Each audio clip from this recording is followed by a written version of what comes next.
Théodora portera ma marque cette année. Ok. Du coup, je trouve que c'est difficile dans ce milieu-là de pouvoir se faire une place. Est-ce que tu as une anecdote à nous raconter par rapport à ça? Je fais une tenue, je passe des heures et des heures à faire la tenue et au final, on me dit non, mais en fait, non. Genre, Non. je la présente même pas à l'artiste, la tenue. Quand il y a eu ce truc-là, cette histoire avec le Stade de France, tout ça, je me suis remise en question. Je me suis dit, mais la Mano, Kerry James, Eresco qui l'ont porté. Ce que je trouve intéressant aussi, c'est que tu arrives dans un univers exposé, c'est-à-dire la musique. Comment s'est fait ton premier plug? Qu'est-ce que c'est les flammes? Genre, Quand on revient un peu dans le mouvement hip-hop, il y a 50 Cent qui a beaucoup mis la lumière sur le gilet pare-balles. Je sais pas si tu vois de quoi je parle avec Many Men, tout ça. Donc aujourd'hui, c'est plus une rêve, tu vois. Je pense que si je m'y mets bien, j'arrive à le faire en 2 jours. Si je fais ça full journée, en gros, Et la couture, c'est toi en aussi? 20 heures. Ouais. Ok. Mais surtout le plug avec Gims, comment ça s'est fait? Moi, j'essaie de comprendre. C'est vrai que c'est un peu plus simple d'habiller les hommes, c'est moins compliqué. 2 jours avant, donc là, aujourd'hui, on tourne. J'ai pété ma machine à coudre. Je pourrais venir défiler ou pas? Tu seras invité. Quand tu travailles à ton compte, c'est très souvent ça. Tu sais pas quelle source de revenus tu auras dans le mois. Parfois, tu fais des gros mois. Parfois, Bah ouais, je te comprends. t'es presque à 0, mais du coup, tu t'équilibres dans tous les cas. C'est tout bête, mais imagine Gims, il aurait dit que c'était moi qui avais fait la thune dans sa Ouais, story. ouais, Je je pense vois. que j'aurais eu plus de, tu vois.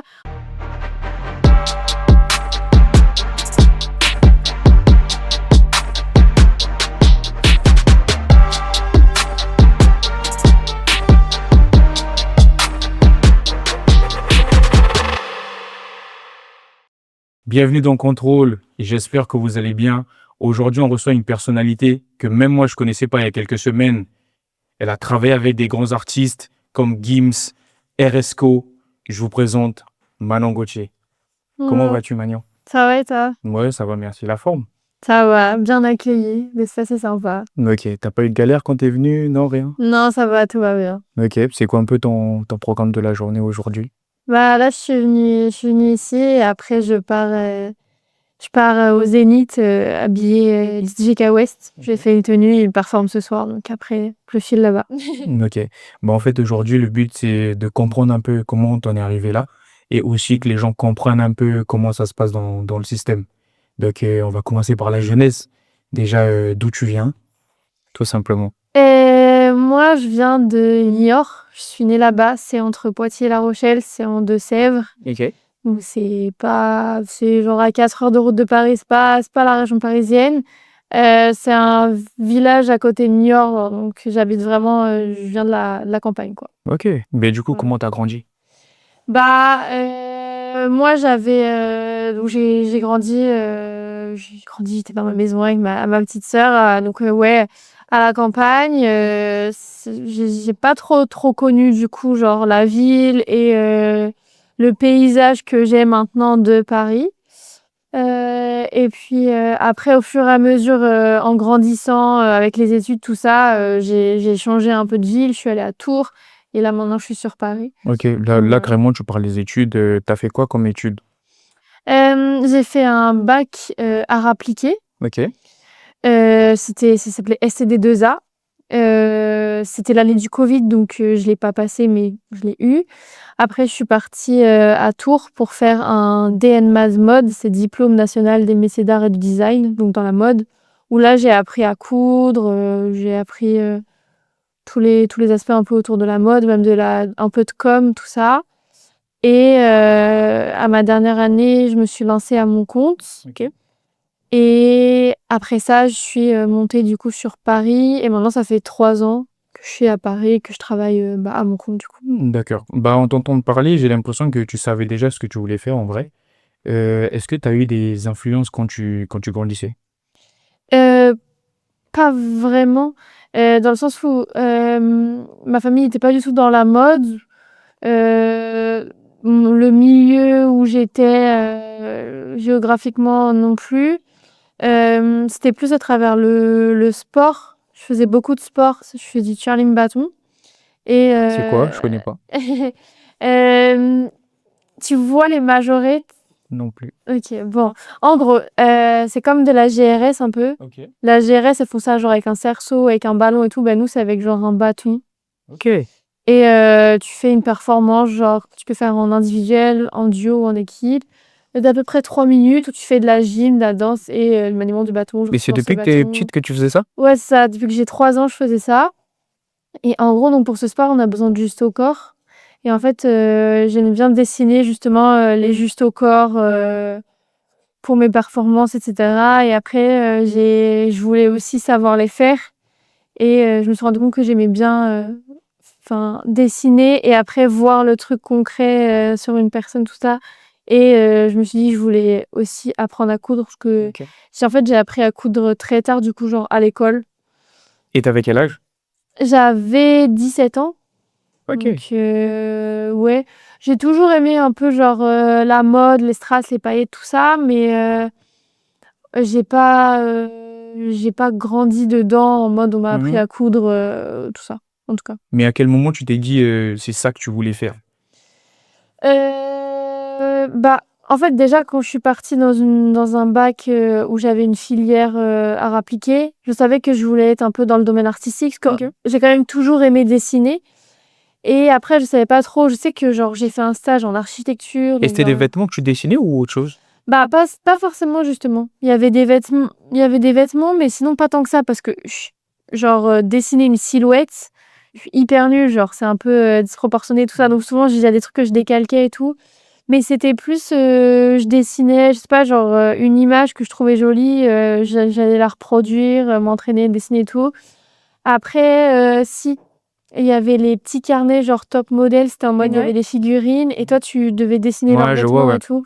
Donc ça m'a un peu aussi, fait commencer à avoir un peu une approche mode, mais, c'était pas non plus inné depuis le départ. OK. Bah, par exemple, là, tu as dit, d'où tu viens, c'est pas trop mode, mais du coup, les gens autour de toi, ils ont pensé quoi en vrai? Est-ce qu'ils croyaient en toi? Est-ce que c'était plus, tu pas fait pour ça?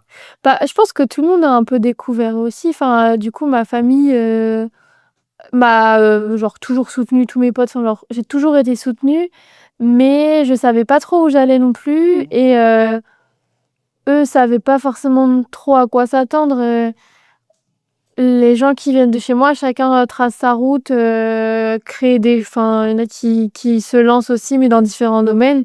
C'est vrai que dans la mode, il y en a pas forcément beaucoup et en plus, c'est pas genre dans la mode, mais dans les coins, c'est genre dans la mode à Paris avec les stars, avec les trucs, donc c'est pas non plus de la Ouais, je vois, ouais. demi-mesure et du coup, bah, je pense qu'en ayant fait après les premiers artistes, j'ai pris de la crédibilité et là, on m'a dit: «OK, elle commence à» OK. voilà. Bah, en plus, tu t'es lancé très tôt, mais est-ce que tu avais un plan où tu t'es dit, «Juste j'y vais et ce qui va arriver arrivera»? Bah, en fait, quand je suis arrivée sur Paris, je devais faire un master de base en direction OK. artistique. J'ai fait la rentrée et après j'ai décidé de l'annuler. Du coup, genre du jour au lendemain, j'ai un peu décidé que en fait non, j'allais travailler, genre à mon compte, pour ma marque et pas continuer encore les études. Donc non et puis je sais que de base, c'était pas forcément mon truc de vouloir créer ma marque. OK. Je préférais, plutôt genre travailler pour une grosse marque et au pire après gravir les échelons et devenir DA de la marque, par exemple. Mais c'était trop risqué pour moi, ça demandait trop de choses, enfin je me voyais pas faire ça et au fur et à mesure du temps Mais c'était quoi finalement, c'était quoi l'élément déclencheur, du coup, qui t'a fait changer d'avis? j'ai eu l'opportunité de créer mon premier défilé qui a été financé, par, un organisme qui s'appelle, le Rotary. En fait, ils avaient vu un article dans les journaux sur moi et un peu, ce que je faisais et eux, ils financent, souvent genre des projets, que ce soit culturels ou, OK. je sais pas, pour des maladies, des choses pour soutenir, les jeunes ou les malades, enfin bref, des projets entrepreneuriaux aussi et du coup, quand ils ont vu ce que je faisais, ils m'ont proposé si je voulais faire un défilé dans ma ville natale et tout et de me le financer OK. et du coup, ça a été un levier pour moi, enfin et du coup, je pouvais pas passer à côté de cette opportunité forcément. Du coup, le fameux défilé, c'est l'Éternel, c'est ça?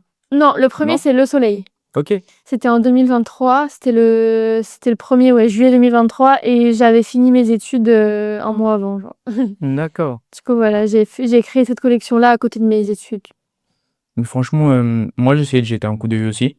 Franchement, au niveau de que ce soit la scénographie, c'est très bien fait. Tu vois, ça, c'est quelque chose qu'on voit pas souvent chez des gens qui débutent.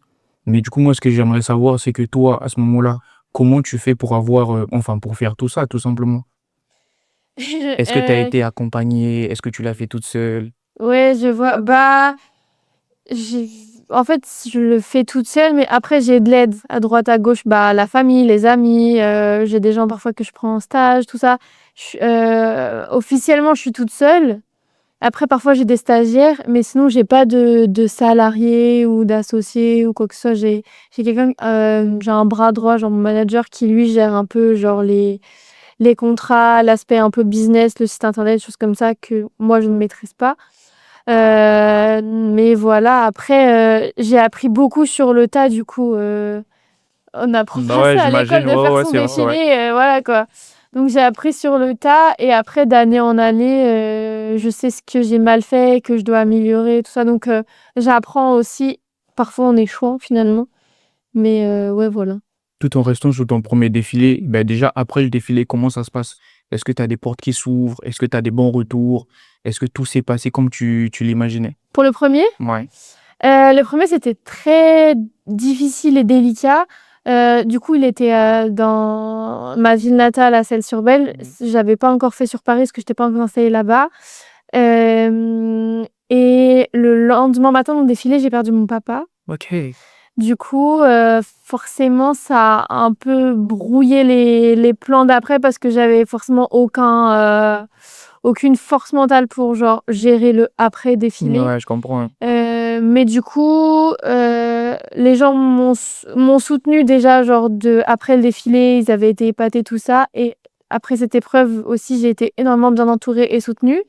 Et ça m'a aussi laissé pas le choix que de Ouais. continuer et d'en faire une force et c'est pour ça que le défilé L'Éternel dont tu parlais, qui est celui de l'année d'après, c'était le défilé du coup hommage, À à ton mon père. père. C'est Ok. pour ça. Mais en tout cas, après les défilés en général et les retombées, enfin, c'est toujours, en fait les défilés, c'est pas là où tu vas gagner de l'argent, très honnêtement. Mais Mais c'est de la noto quand même, non? de quoi? C'est de la noto quand même, de la notoriété. Ah oui, bah, du coup, c'est ça. En fait, c'est un truc enfin, c'est pour la com. Même, je trouve que c'est important, voilà, tu sors des vêtements, il y a des trucs qui se passent sur les réseaux sociaux, mais c'est bien d'avoir des événements concrets. Quand tu fais des défilés, même si tu es une petite marque, bah, justement, il y a plein de nouvelles marques, il y a plein de créateurs émergents et tout, mais qui font les défilés, il y en a un peu moins, donc déjà, ça resserre un peu et puis, ouais, les gens sont curieux et à chaque fois, j'ai plutôt des bons retours et ouais, niveau visibilité, notoriété et tout, évidemment, c'est bien. Ok. Moi, je voulais encore rester dans ça. C'est-à-dire, moi, quand j'ai essayé de voir un peu ce que tu as fait, j'ai eu l'impression que, enfin, tout était cadré. Tu vois, que ce soit dans la scénographie, dans tout ce qui est, que ce soit lumière. En fait, il y a vraiment une cohérence autour de tous les projets que tu as fait, que ce soit Soleil, Éternel, Éclipse, j'ai vu. Et en fait, j'aimerais savoir comment tu fais, en fait, pour toujours aussi rester cohérente en tant que, enfin, je veux pas dire débutante, mais une personne qui vient d'arriver, tu vois. Ouais, ouais, ouais. Bah, en fait, j'aime bien que chaque collection ait un univers. C'est pas genre nouvelle collection, printemps-été et voilà, genre j'aime bien vraiment avoir un nom et en fait, enfin, je sais pas, parfois ça vient à partir de, l'Éternel, l'idée de base, c'était rendre un hommage. Mhm. Et du coup, à travers cet hommage, j'ai réfléchi à, qu'est-ce qu'aimait mon père. Il aimait les fleurs, voilà, l'amour qu'il portait envers, ses 2 filles, et cetera et cetera. Et après, chez moi, il y a, l'abbaye royale de Celles-sur-Belle qui est, du coup, une très, très belle abbaye où j'y ai fait mon défilé Mhm. et du coup, qui rentrait parfaitement aussi dans le thème avec les Puis ça faisait jardins. luxe un peu. En plus, tu Ouais. vois? Et on a la chance d'avoir ça, chez nous, donc c'est trop bien. Mais en tout cas, ouais, chaque collection a vraiment un univers et c'est ce qui me permet aussi de pas trop me mélanger et de pas trop partir dans tous les sens et que, parfois, même si tu vas avoir des tenues, de différentes couleurs, de différentes coupes et cetera et bah, il va quand même y avoir le même mood avec la musique, la scéno, etc. Et du coup, tu arrives à créer une ambiance et je trouve ça hyper important que même le spectateur se sente plongé dans l'éternel. J'avais vraiment besoin que les gens Ce ressentent. côté immersif, quoi. Ouais, voilà, les émotions de ça, le déluge, les mannequins, ils ont défilé sur l'eau.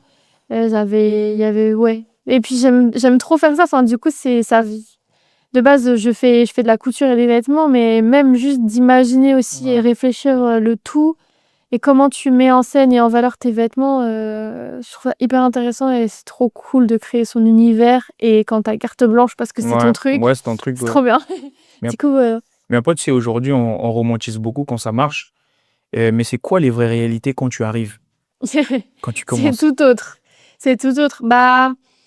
En fait, quand je suis arrivée, du coup, tout a commencé en même temps, genre septembre 2023, j'arrive à Paris, je décide au final de pas faire mes études que je devais faire.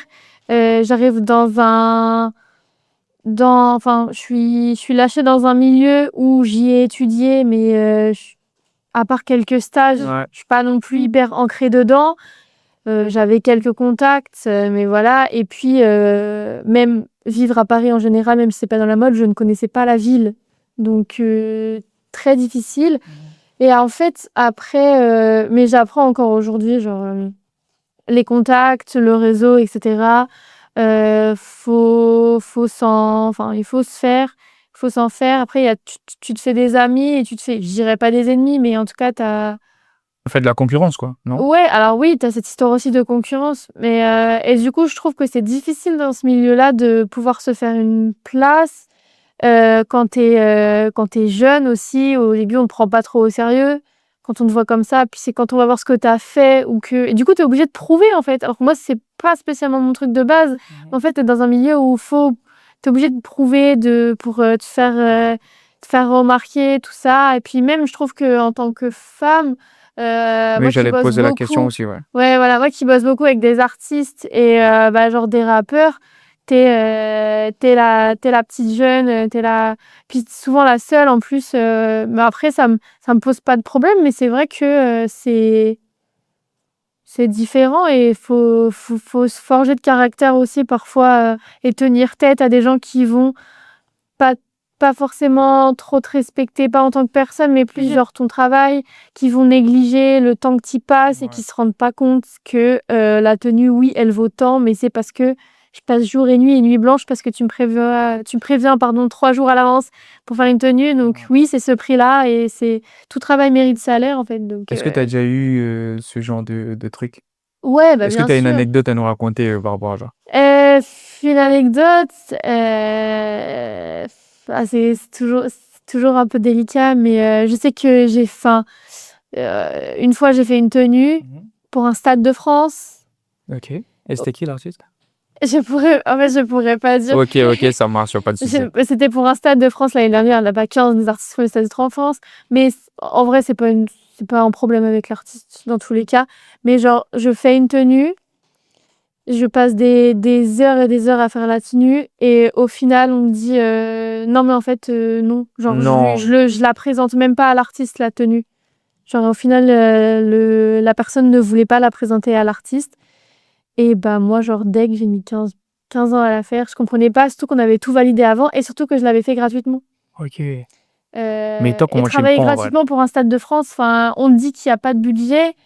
Tu remues ciel et terre pour essayer d'avoir un peu de sous et qu'on puisse au moins, au pire, te dédommager genre des frais. Mais même ça, on me dit non. J'accepte quand même parce que je me dis c'est un stade de France. Ouais. Pour te Mais faire un peu de la c'est une erreur que notoriété, je ne ouais. referai pas, tu vois. Genre, maintenant, tu peux me proposer n'importe quoi. Euh, Parfois, au pire, t'es pas payé, mais il y a au moins une collaboration où tu peux t'entendre en mode t'es présent, tu peux faire du contenu et tout. Ça, je veux bien, mais quand en plus t'es pas respecté derrière. En Ouais. plus, j'avoue que ça, les artistes, ou même pas forcément les artistes directement, ils profitent beaucoup de ça. T'as vu quand t'es nouveau ou quand t'es nouvelle, les gens, ils abusent de toi, en fait, tout simplement. Ouais, c'est un peu ça. Et en fait, je trouve que ce qui est compliqué, c'est que du coup, tu dois un peu jouer parfois la méchante ou genre être sèche pour te faire respecter. Et du coup, ouais, je trouve que derrière, tu peux passer pour la méchante alors que moi, c'est pas du tout mon truc. Enfin, je préférerais que les choses se fassent je sais pas, normalement, non, et c'est genre que t'es pas à jouer un rôle pour avoir à te faire respecter et que juste quand c'est tel prix, bah c'est que c'est tel prix. Ouais. Ouais. Mais franchement, c'est incroyable. Et surtout, bah, pour revenir à ce que je disais, le pire, c'est que ces gens-là, quand ils font ce genre de trucs, après, mais moi, des fois, je me demande si le côté humain, il est pris en compte, tu vois. Parce qu'une personne, quand elle travaille, on voit de vrai, même si c'est pas financièrement, comme tu as dit, ça peut être une simple collaboration, un simple tag. Voilà, ça peut être important pour l'artiste. Et ce que je voulais savoir aussi, est-ce que toi, à un moment donné, tu t'es remise en question? Surtout que tu arrives à Paris, tu arrêtes les cours. Après, je sais pas si les choses se passent comme tu veux, mais est-ce que tu te remets en question au bout d'un moment? Bah, justement, quand il y a eu ce truc-là, cette histoire avec le Stade de France, tout ça, je me suis remise en question. Je me suis dit, mais enfin, c'est pas possible de. Enfin, du coup, en fait, tu te remets toi en question sur le fait de, bon, j'aurais dû être plus dure, j'aurais dû plus me faire respecter, j'aurais pas dû dire oui. C'est toujours genre, des regrets, tout ça. Et surtout que derrière cette tenue, tout le monde me l'a demandé. Il y a Lamano, Kerry James, Eresco qui l'ont porté. Enfin, genre. Du coup, je me dis, bon, Moi, l'artiste en question, il l'aurait kiffé la tenue s'il l'aurait vu. Donc, je sais pas pourquoi ça s'est pas fait. Je sais pas ce qui s'est passé derrière. Mais en tout cas, ouais, c'est difficile. En fait, il faut avoir les épaules et il y a des fois où c'est compliqué. Ouais. Ce que je trouve intéressant aussi, c'est que tu arrives dans un univers exposé, c'est-à-dire la musique. Comment s'est fait ton premier plug? Bah, en fait, ma dernière année d'études, je devais faire un mémoire. Et j'ai fait mon mémoire sur les tenues de scène. Et du coup, pour ça, j'ai choisi de collaborer avec des stylistes ou des artistes pour leur faire une tenue pour les occasions qu'ils avaient. Je savais pas du tout comment ça fonctionnait, mais j'essayais voilà, de contacter certaines personnes où je voyais qu'ils habillaient des artistes, et des choses comme ça, mais je savais pas trop styliste, je savais même pas exactement trop ce que c'était, tout ça. Et j'ai eu 3 réponses qui sont faites. J'ai eu 3 réponses où j'ai pu avoir 3 projets plutôt concrets. Il y a eu Armel Bisman qui est DJ et c'était pour les Flammes. C'est la première édition à l'époque, je me rappelle, sa styliste Anne-Sophie elle m'avait contactée pour lui faire une tenue pour les Flammes. Je me dis, qu'est-ce que c'est les Flammes? Genre, ça va être une nouvelle cérémonie et tout, comme, enfin, par rapport aux victoires de la musique, tout ça. J'étais en mode, ok, je connaissais pas. Et maintenant, à chaque fois, tous les ans, j'habille quelqu'un pour les Flammes. Donc, Ouais, c'est c'est intéressant. cool. Ouais, après, donc, j'avais fait Armel Bisman, j'avais fait Kim pour sa release, et après, j'avais fait Carla Lazzari pour la Cigale. Du coup, c'était bien les 3 artistes où j'avais fait une release, un concert et une cérémonie. Et voilà. Ok, pour revenir un peu à la pièce, moi j'essaie de voir un peu, j'ai l'impression que c'est ton produit phare, le gilet avec les paillettes, et que j'ai grave kiffé d'ailleurs aussi. Est-ce que tu peux nous en dire plus sur cette pièce parce que j'ai l'impression que ça revient beaucoup. Est-ce que c'est par rapport à toi ou c'est par rapport aux besoins des artistes? Bah, je dirais que, enfin, les artistes, si on prend les artistes, du moins les artistes masculins dans le milieu du rap, malgré qu'il y ait aussi des femmes, mais là, je parle plus par rapport à ce que j'ai fait. Il y a le rap, la musique, la mode et l'inspiration de la rue. Je sais pas trop comment dire ça, mais du coup, le gilet pare-balles fait un peu référence à la rue. Enfin, je sais pas trop comment dire ça. Si, je vois très bien ce que tu Tu veux vois? dire. Et du coup, moi, je l'ai revisité un peu en mode genre fashion, un peu bling bling, parce que du Bah coup, oui, t'as bah genre oui. des strass, ça brille et tout, mais d'un côté, ce côté street, genre par balle, et même au niveau de la morphologie ou En fait, ça de... renvoie un truc parce que quand on revient un peu dans le mouvement hip-hop, bah, il y a 50 Cent qui a beaucoup mis la lumière sur le gilet pare-balles. Je sais pas si tu vois de quoi je parle avec Many Men, tout ça. Donc aujourd'hui, c'est plus une rêve, tu vois. Quand les gens ils voient un artiste avec un gilet pare-balles, la première image qui vient en tête pour certains, c'est voilà, c'est 50 Cent. Mais du coup, en gros, toi, comment ça se fait la connexion avec les artistes quand ils te contactent? J'aimerais un peu qu'on parle vraiment du processus. Bah, du coup, parfois je les contacte ou parfois on va me contacter. Au début, je contactais, du coup, Ok. c'était dans le cadre de mes études. Après, j'ai vu que ça fonctionnait bien, ça, donc j'ai continué d'en contacter. Et en fait, après, quand tu travailles avec un styliste, parfois, il habille plusieurs artistes. Donc, du coup, il va te recontacter pour d'autres trucs, tout ça. Parfois, c'est l'artiste directement qui va te contacter, que ça soit sur Insta ou parfois, on va me voir, je sais pas, sur TikTok. Ou alors, ça va être un artiste qui a vu une tenue sur tel artiste et qui veut la même ou autre chose. Ou bref, il y a pas mal de connexions. Parfois, je sais pas trop comment ça se fait qu'on me connaît ou quoi, mais probable. Et par rapport à ce gilet, tu le fais en combien de temps, par exemple? Je pense que si je m'y mets bien, j'arrive à le faire en 2 jours. Si je fais Ok. ça, full journée, en gros, en Et la couture, c'est toi aussi? 20 heures. Ouais, Ok. la pièce est En vraiment fait, faite de de A A à à Z. Z, ok. Ouais, c'est ça, sur mesure. Après, tu as un système, de scratch, genre sur les côtés où tu peux l'ajuster et voilà. Puis tu colles après les strass Ok. et les perles. Mais surtout le plug avec Gims, comment ça s'est fait? Une artiste qui vient d'arriver. Moi, j'essaie de comprendre. Non, mais même moi, j'étais choquée. Comment ça s'est fait en vrai? Alors son styliste, Kyo, m'avait contactée parce qu'il avait besoin de tenues pour habiller Gims et Lamano sur le clip de Parisienne. Et donc du coup, on s'est rencontrés là-bas. Je suis allée sur le clip de Parisienne. Je pensais pas qu'après ce clip et ce son, serait l'un des plus écoutés de Gims. Enfin bref, mais du coup, on s'est rencontrés là-bas. J'avais ramené des pièces, pour Gims et pour Lamano qui au final n'ont pas été portées. Mais je suis restée quand même sur le clip, j'ai assisté Kyo, j'ai aidé Gims à porter sa veste, tout ça, enfin bref. Donc ça m'a fait une première rencontre, mais un peu deg de pas Ouais, moi, l'avoir habillée. Kyo m'avait dit que c'était que partie remise, il me l'avait promis, tout ça ça s'est jamais et fait, le cordon. j'attendais que ça se fasse parce que Gims, en plus, il faisait plein de sons, il sortait plein de clips. Je suis en mode, quand est-ce que je vais l'habiller? Ça tournait arrive après et Kyo avait repéré mes gilets pare-balles, du coup. Et il m'a dit, t'as carte blanche, mais je voudrais que ce soit un gilet pare-balles, quoi. Donc, carte blanche, moi, j'adore, trop bien. Sachant que je savais déjà un peu ce que je voulais faire, tout ça. En plus, lui, c'est quelqu'un qui ose beaucoup aussi dans son Ouais, habillement et tout. c'est ça. Et puis il est hyper ouvert et tout. Ouais. Et donc, il avait un clip avec R2. Le son, c'était Incognito. Oui, je connais. Ouais. Ouais, voilà. Et puis, du coup, le titre parle de lui-même. Genre, dans la scéno et dans l'histoire, tu passes Incognito, tout ça. Enfin, bref, le gilet pare-balles, c'était parfait pour l'occasion. Donc, il a porté ce gilet pour le clip. Et le soir, il avait son concert à la Défense Arena. Ok. Il en enchaînait genre 5 d'un coup. C'était le 4e, je crois. Et en fait, entre le clip et le concert, il s'est pas changé.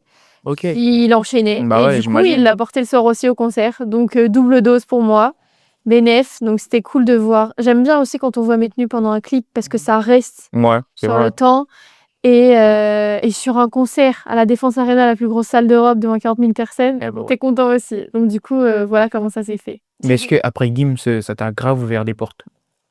Alors, euh, ça m'a donné beaucoup de visibilité, énormément. Crédibilité aussi. Enfin, je pense que tu peux pas faire beaucoup plus gros en Ouais, artiste j'imagine, ouais, français. français, Enfin, ouais. il y en a plein qu'on peut faire, hein. Même des femmes, j'aimerais bien en faire, mais en tout cas, là, j'étais vraiment très très fière de moi. Et du coup, après, ouais, on m'a demandé d'autres gilets pare-balles. Forcément. Puis comme c'était une pièce qui sortait un peu du lot, c'est pas genre une veste, juste. Les gens se sont demandé qui l'avait fait, tout ça. Donc ouais, ça m'a ouvert un peu de porte et on a appris à connaître un peu mon travail du coup. Ok. Bah, je voulais te poser la question également. Le fait que tu habilles souvent des hommes, est-ce que c'est choisi ou c'est par rapport aux opportunités? Par rapport aux opportunités, c'est vrai que c'est un peu plus simple d'habiller les hommes parce que au niveau couture, genre je sais pas, genre les corsages ou enfin c'est moins compliqué d'habiller les hommes. Même si parfois ils sont compliqués dans ce qu'ils veulent, hein. Parfois tu te dis c'est pire que nous, mais en fait voilà. Et ouais, c'est que du coup, je dirais c'est bien, mais malheureusement aussi c'est que du coup maintenant m'associe beaucoup à ça. Genre j'habille des artistes et des rappeurs, mais c'est vrai que j'aimerais faire des femmes. Je le dis tout le temps. Je le Les dis femmes, vous beaucoup êtes appelées, hein. maintenant. C'est ça. Et du coup, c'est ce que j'essaye de développer en ce moment, d'habiller plus de femmes. Mais en tout cas, ouais, c'est juste, genre, vu que j'en habille, après, on va me contacter pour d'autres, tout ça. Mais c'est pas moi qui choisis. Ok. Selon toi, c'est quoi que les choses que les gens ne voient jamais dans ce métier? Bah, tu y vois que la finalité. Genre, moi, je sais que j'ai sorti un format qui s'appelle Mode en scène, où j'explique les backstage de la création d'une tenue, les galères, tout ça. Là, justement, j'ai le Zénith de K-West ce soir. J'ai tourné un épisode. Et genre, par exemple, 2 jours avant, donc là, aujourd'hui, on tourne. Il y a 2 jours, j'ai été dans la couture de cette tenue. J'ai pété ma machine à coudre. Et t'en as racheté une autre? J'ai dû en acheter une Oh autre, là genre, là. bah, hyper direct, en fait, parce que t'es obligé de faire la tenue. Enfin bref, tu vois, les gens voient la finalité. Là, ce soir, au concert, ils vont voir sa tenue, ça flingue, tout ça, ok, mais genre, la fille derrière, elle a galéré, elle a dû trouver une machine à coudre à 22h parce qu'elle était cassée. Mais comment t'as fait d'ailleurs? Et ben, les magasins, tu sais, genre, c'est fermé et tout. Du coup, genre, j'en ai trouvé une d'occasion, tu vois, et ça m'a bien dépanné. Ok. Et T'as récupéré le soir même? ouais, Oh là là là ma là machine là. s'est cassée. Dans les 2 heures après, j'avais contacté plein de gens pour en trouver une et c'était bon. Mais du coup, ouais, et t'as beaucoup de débrouillardise, du coup, genre, de toute façon, tu peux être amené à plein de choses. Là, qui dit que ce soir, quand je vais au concert, je sais que je vais sans doute devoir, genre, customiser des mitaines, par exemple, pour son concert tout à l'heure. Il y a toujours des trucs de dernière minute. J'aime bien, hein, C'est ça le plus chiant, on dirait. Bah, c'est chiant, ça dépend. Je trouve que c'est... Comment je dirais? C'est palpitant, enfin, c'est... Moi, j'aime bien, tu Je vois t'ennuies ce que pas tu au veux moins, dire, ouais. tu vois? Tu t'ennuies pas. Parfois, t'attends le concert, tu t'arrives l'après-midi pour un concert le soir, t'attends et tout. Là, au moins, tu t'ennuies pas. Parfois, ouais, c'est plus compliqué, parfois c'est chiant, ou parfois au dernier moment, au final, l'artiste, il veut plus porter la tenue. Il y a Ça toujours arrive aussi, ça? Ah, ça m'est arrivé, ouais. Ça m'est arrivé. Ah ouais. Ça m'est arrivé, un des premiers, enfin, un artiste, je lui fais une tenue et tout, et il était pas dans le mood de porter des strass le jour J. Donc, bah, qu'est-ce que tu veux lui dire, de toute façon? Non, mais c'est incroyable. Mais faut être prêt à ça, en fait. C'est le client est roi, bon, dans beaucoup de domaines, mais là, en plus, tu parles d'un VIP, d'un artiste, de quelqu'un qui a de la visibilité, et toi, t'es une figure de l'ombre, en fait. Tu travailles dans l'ombre et tu dois servir, et tout en étant respecté, bien sûr, mais tu dois suivre ses désirs, Ouais, et puis si moi, je c'est vois non, ce que c'est tu non. veux dire, ouais. Mais au-delà de la musique, il y a ton univers aussi. Donc, je voulais bien qu'on parle de ça aussi. Comment tu définirais ton univers? Et surtout, si on pouvait aller dans les détails. Heu, Bah, moi, je pense que je suis quelqu'un d'assez ambitieuse et que du coup, mon univers, va un peu avec, dans le sens où du coup, je vais faire plein de choses. Genre, une année, elle est rythmée avec genre un défilé, avec une 20 à 30 tenues, tu vois? On a une autre collection plus, streetwear, collection capsule qui sort à la fin de l'année. Là, cette année, pour la première fois, j'ai fait un pop-up. Souvent, aussi pour trouver mes mannequins, genre je fais des castings, tout ça. Ok. Le défilé, je le fais à Paris pendant la Fashion Week et en Deux-Sèvres, quelques semaines après. Donc ouais, voilà, mon univers et ma créativité, je dirais, débordent, et il y a dans mon univers, du coup, je crée plein de mini-univers Ouais, je comme vois, on ouais. en parlait tout à l'heure, tu vois, pour les collections et le défilé. Donc voilà. Ok. Bah, en plus, aujourd'hui, tu arrives avec une nouvelle collection, le Cocon. Ouais, D'ailleurs, j'ai une anecdote par rapport à ça. Et je me suis souvenu hier soir. Bah, en fait, j'étais tombé sur une vidéo de toi sur TikTok OK. où tu parlais de tes cravates. Ouais. Et c'est là que je me dis, mais en fait, je suis déjà tombé sur une de ces vidéos, en fait, mais je savais juste pas que c'était Manon Gauthier, quoi, tu vois. Bah, oui, c'est ça. En fait, parfois, on va tomber sur, ouais, mes vidéos ou genre mes tenues, tu vois? Souvent, quand c'est sur des artistes, on va: «Ah, c'est toi qui avais fait la tenue?» Genre, tu vois, mais après, tu cherches pas à savoir qui c'est ou quoi. Mais ouais, bah, la cravate, c'était ma collection, l'Eclipse, du coup. Et là, ouais, j'ai sorti le Cocon, il y a début d'année, là. Ok. Bah, du coup, est-ce que tu peux nous en dire plus par rapport à ça? Ouais, bah, en fait, ça, c'est une collection capsule plutôt streetwear, où là, c'est des pièces en un peu plus grande série, parce que quand je fais des défilés, c'est souvent des pièces uniques. Là, c'est des pièces en plus grande série avec, différentes tailles. C'est il y a des pièces, plus associées aux hommes et d'autres aux femmes, mais, tu quand même, genre un ensemble jogging, sweat, là, vraiment genre unisexe. Et après, le nom parle de lui-même dans le sens où je voulais quelque chose de confortable. Ouais, de pardon, de confortable mais stylé. Je pense que, bah, après covid déjà, on a tous voulu ça, pouvoir porter quelque chose de confortable, mais en même temps, avoir le choix dans, comment on met la tenue, comment on stylise derrière, tout ça, donc voilà. Ok. Est-ce qu'avec Coco aussi on aura droit à un magnifique défilé ou ça a déjà été fait? Non, avec le Cocon, j'ai fait un pop-up. Ok. Parce que du coup, c'est une collection capsule, genre il y a que 6 looks. Donc je peux pas faire un défilé. Mais du coup, ces collections capsules-là, je fais pas de défilé. Mais du coup, ça sera pour la prochaine collection qui sortira en juin, où là, ouais, je ferai un défilé. Ok, pour ça, tu peux nous en dire plus ou pas? Pour l'exclusivité. Alors, je peux pas dire le thème ou l'univers, Ok. parce que c'est encore en construction, mais le défilé sera fin juin, la veille de la Fashion Week. Et ça sera, comme, habituellement un peu genre collection homme-femme avec des pièces uniques. La veste que je porte actuellement peut donner un indice sur, le mood un peu de la collection. Ok. Il y aura pas mal, de simili-cuir comme ça dans ces couleurs-là. Voilà et là, on prépare à peu près une 30aine de looks. Ok, je pourrais venir défiler ou pas? Tu seras invité. Et là, normalement, prochainement, je vais lancer les castings pour trouver les mannequins. Ok. Voilà. Là, on a parlé de la partie création, mais il y a une autre réalité derrière. Moi, je vais parler de la partie business. Est-ce que aujourd'hui, tu vis de ce que tu fais? Oui, j'ai envie. J'ai envie. Après, tu commences un mois, tu ne sais pas ce que tu vas gagner dans le mois. Ouais. Ça varie énormément. Après, quand, quand tu travailles à ton compte, c'est très souvent ça. Tu sais pas quelle source de revenus tu auras dans le mois. Parfois, tu fais des gros mois. Parfois, Bah ouais, je te comprends. t'es presque à zéro, mais du coup, tu t'équilibres dans tous les cas. Mais en tout cas, ouais, j'en vis et j'essaye toujours de me débrouiller. Après, selon toi, qu'est-ce qui a été le plus dur? C'est-à-dire de vendre ou de créer?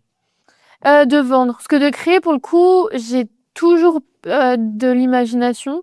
Ça va, mais c'est de vendre derrière parce que j'ai un peu travaillé tout ce qui est com.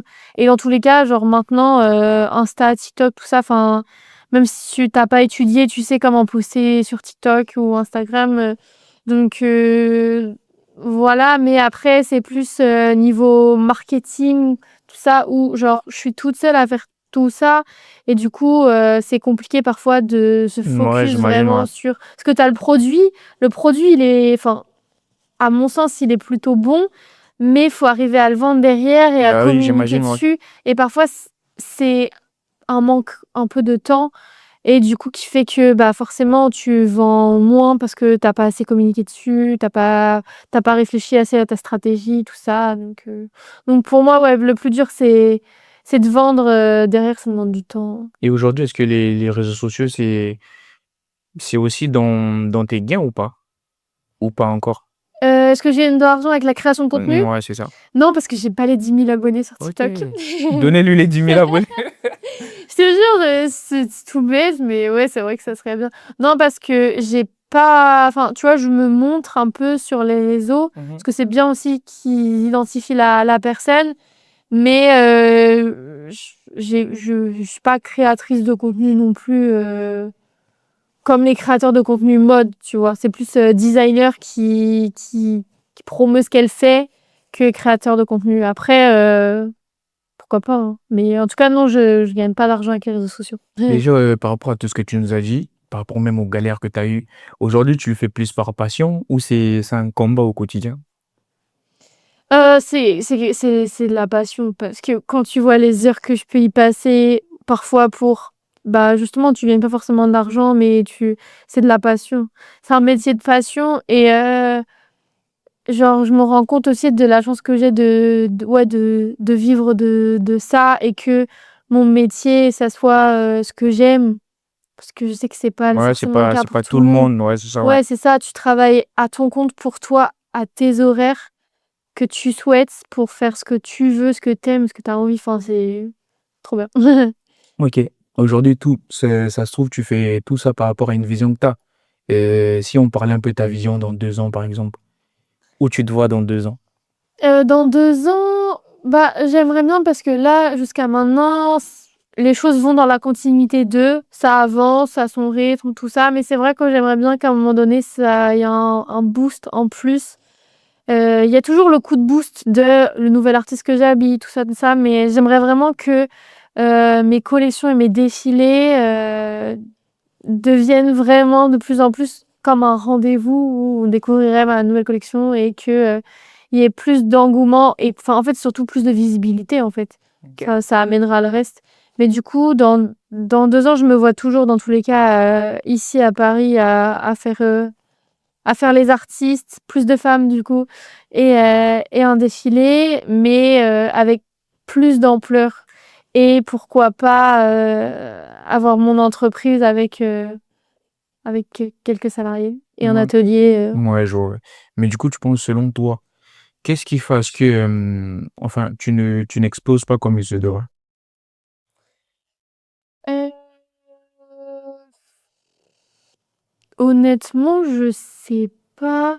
Bah, je pense que, tu vois, je fais du contenu du coup sur les réseaux pour montrer mon travail, mais je pense qu'il faudrait que j'en fasse sans doute plus, tu vois?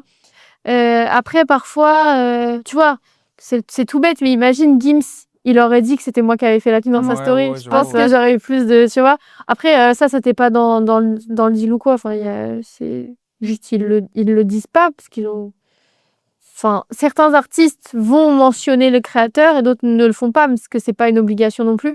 Mais peut-être que si tous les artistes avec qui j'ai collaboré, m'avaient tagué, Ouais. j'aurais sans doute un peu plus Mais aujourd'hui, c'est pas explosé. un truc que tu exiges un peu, non? Non, s'ils payent, ma prestation, il y a Ouais. pas enfin, il y a pas d'obligation.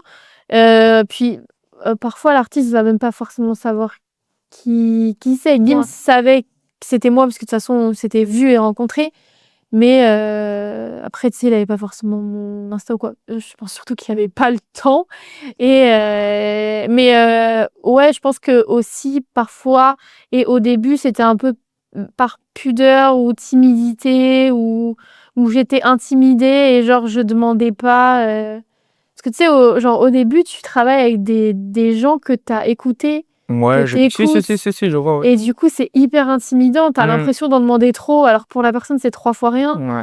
et donc c'est dur au début. Maintenant, voilà, genre je les prends comme des collègues c'est des collègues de travail en soi ou c'est des clients et voilà. Bah, du coup, je voulais voir avec toi aussi, bah, même des artistes qui vont voir les Garieux. Comment il faut ils travaillent avec toi? Est-ce que c'est purement de la collaboration ou ça peut être peut-être du sponsoring? Après, c'est toi qui nous dire un peu comment tu travailles, quoi.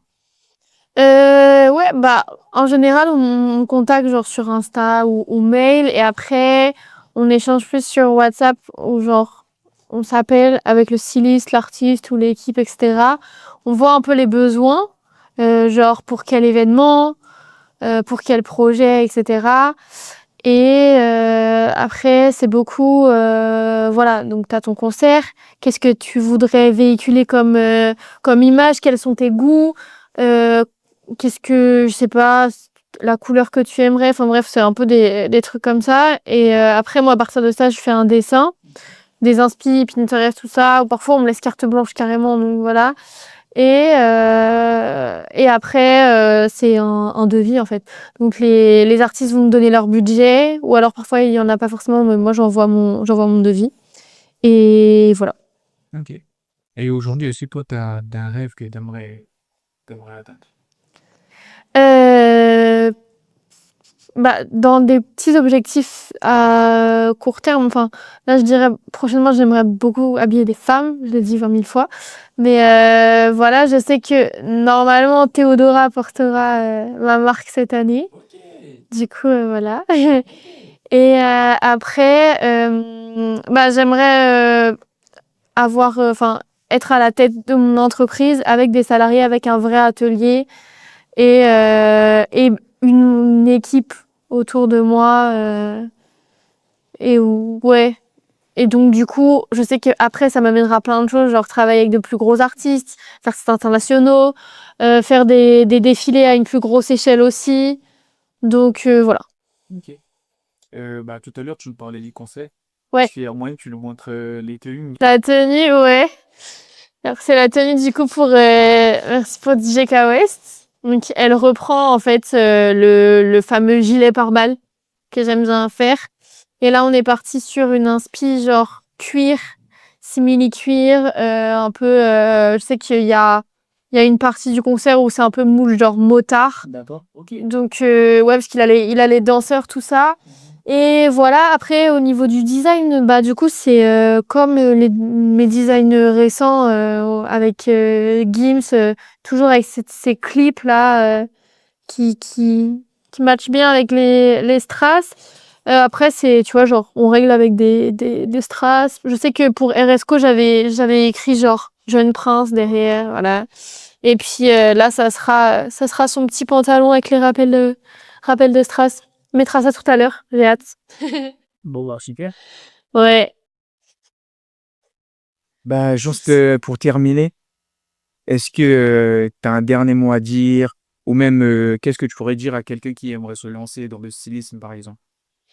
Si je devrais dire quelque chose à quelqu'un qui aimerait se lancer, c'est plutôt quelque chose de bateau qu'on entend souvent, mais c'est de croire en soi et surtout de créer, de jamais cesser de créer et même de rêver, parce que si tu es capable de rêver ou d'imaginer c'est que dans un monde, c'est possible. Et même chaque petite victoire est importante. T'as fait une tenue, montre-le, montre ce que tu sais faire, présente-le sur TikTok, montre-toi, montre ce que tu fais. Et peut-être que X ou Y personne, connue ou pas connue, repérera ton travail, te donnera de la force, de la visibilité. Et dans un monde et une période où les réseaux sociaux peuvent être parfois un tremplin, et bah c'est important de montrer ce qu'on fait et de prouver. Et c'est pas un ego surdimensionné ou quoi que ce soit, c'est juste tu prouves parce que t'es fier, parce que tu montres et il faut oser. Voilà. Maintenant, écoute, ça toi d'être venu. Merci Ça fait et plaisir. plaisir que c'est la première fois aussi qu'on reçoit un styliste. Donc, je pense que même pour ma communauté, ça sera très important. Top. Et même, je pense que parmi eux, il y en a qui veulent se lancer. Donc, voilà, les gars, c'est la fin. C'était Marlon Gauthier. Pépite à suivre. Donc, je mettrai tout dans la description, que ce soit ses liens YouTube, ses réseaux sociaux. Et puis voilà, à la prochaine. Merci.